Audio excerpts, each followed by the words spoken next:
amadi Christina kauba couple amagini. Joseph amadi Christina sahi ani ki mamangda luhongduna yumban punsig lambida khongdaraki. Yamna tan chanana makhoi ani ki luhongbagi numit adu Christmas ki numit oidami. Maram aduna sahi khudingi Christmas amadi makhoi ani ki wedding anniversary adu yamna sauna pangthoklami. Adubu makhoi ani ki punsida yamna chawba aronba wa amadi leirami.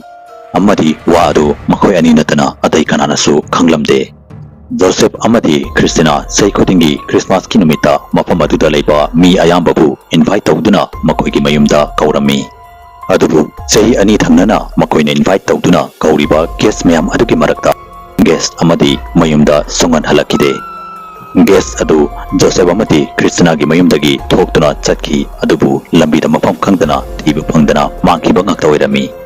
Police na thokdok asigi maramda khangnabagi damak mafam aduda wahang pahangduna yamna